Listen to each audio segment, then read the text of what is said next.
Hello, my name is Shana Brogan, and this discussion is a research proposal review for POL 581. This research proposal is requested in order to gain a better understanding of salt marshes and the response due to climate and other threats, which we will get into further detail in this discussion. During this discussion, I will cover the background regarding salt marshes, current climate, the research question proposed, the methods proposed for this study, possible issues that may arise, and possible outcomes should this research question be explored in greater detail. So salt marshes have a significant value to public interest in the Commonwealth. The Cape Cod contains many hundred acres of salt marshes, and they absorb floodwaters, which alleviates coastal erosion. They absorb pollutants, which assists in their spread into other areas, and they have valuable wildlife habitat functions, and they support a complex ecosystem. Salt marshes also have recreational and commercial values such as boating, lobstering, shellfishing, and shellfish aquaculture, which is a growing industry and particularly important as a source of income on Cape Cod. These values are protected in the Wetlands Protection Act with the exception of the recreational and commercial value. Some towns do have local protections for salt marshes for their recreational and commercial value through other regulations.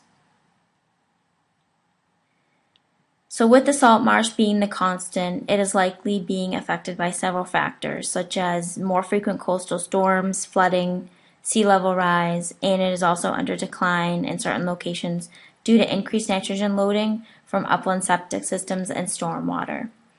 Given all of these variables affecting salt marshes, it will be extremely important to evaluate this resource and understand its ability to recover and adapt. So due to the increasing threats as well as the increasing storm events and flooding, there are indications that salt marshes are migrating landward. Therefore, the research question is, what availability exists for salt marsh migration on Cape Cod? There are currently no regulations in place to protect this function, and while we do know that salt marsh migration occurs, there is no specific measure or mapped area for the potential on Cape Cod. For example, there could be a low-lying area along the coast that floods sometimes or during coastal storms, but is both a perfect location for a new house or some other type of development. So it's one of these few locations that could be the potential for salt marsh migration, and the competing interests for development exist there, whereas we have no documentation or background documents for the planning process. So research methods for this study should include a multifaceted approach in order to have a full understanding regarding the data and policy needs. This will include researching online mapping tools such as the Massachusetts Office of Coastal Zone Management, their online Morris mapping tool, to review erosion rates, low-lying areas, to understand and map possible locations for future salt marsh migration. The online mapping tools also contain, in addition to elevation data layers, FEMA flood zone data layers, and the mapping can also be used to calculate overall area or total acreage possible for salt marsh migration to establish a net loss of salt marsh over time, should these threats be described in earlier but not be mitigated. There will also be a qualitative data approach. It will also be important in reviewing existing infrastructure such as roads and shoreline structures such as rock revetments that may impede future salt marsh migration. Another component of this study is interviewing local officials. This will help to gauge the overall need for policy to manage migration and the perceived threats in these local areas, as well as the overall expertise in specific geographic areas, which will help the study to prioritize the focus for these migration areas. All data would then be compiled and mapped to determine what areas will be available for future migration. So the project timeline includes first reviewing existing literature to develop and compile all background data for salt marshes, such as peat formation rates, maximum elevations for salt marsh vegetation, and provide ecosystem and commercial industry benefits data.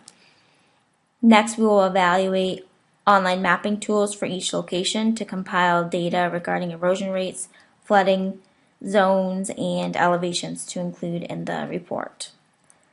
Then we will contact local officials for interviewing. Interview topics will include specific flood-prone areas, photo documentation, and they will then discuss perceived threats to salt marshes in their area and what factors may impact decision makers when reviewing projects in these areas.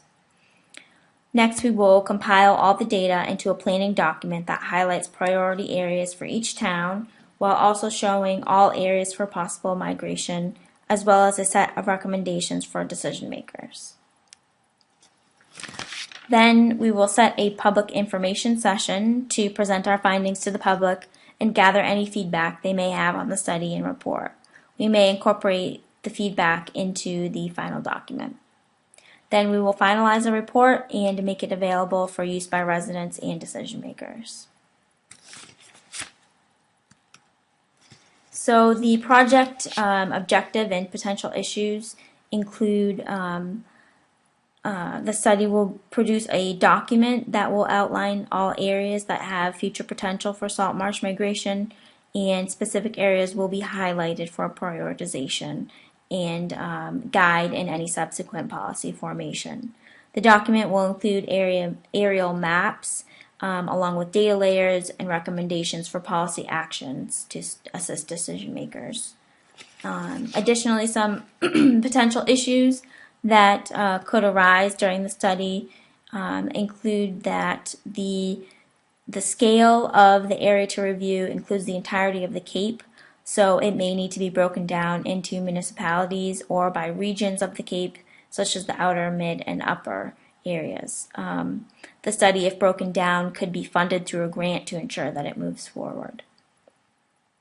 Another potential issue that may arise could be a deficiency in data from municipalities, which could affect the overall quality of the data in the final document. It will be important to collaborate with local officials that are very familiar with their town and can highlight areas that they've observed flooding in recent storms. They may have pictures and a more close understanding of the specific areas that would be affected for future migration availability. So this method of research will be equally important to the mapping component. So that will be a potential issue that could arise, and it will definitely be an important component of the study. So the possible outcome and results of this study will include a better overall understanding of the geographic areas that exist as possible salt marsh migration sites and the total area, which could lead to further studies of salt marsh loss in general.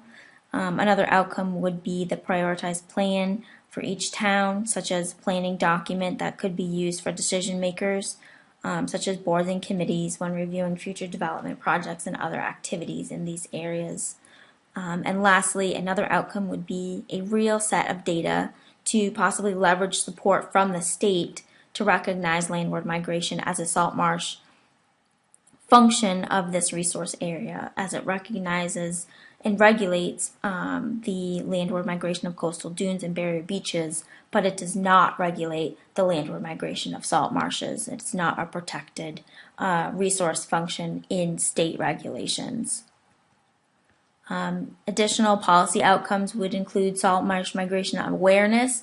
The current policy, as I stated, it is a recognized function for barrier dunes and beaches, but it is not recognized as a function for salt marshes. So this will hopefully create a greater awareness for the Cape that this is occurring, and may help to guide additional policy decisions in this area and maybe future protections. Additionally, it will result in a greater understanding of site-specific areas. It will draw the attention to the public of these flood-prone areas, and may, if not resulting in migration function protections, may result in just better overall understanding for these flood-prone areas. and then just a greater understanding of the threats that exist in the near future, but also in future decades to the lack of salt marsh protections and habitat. And thank you very much.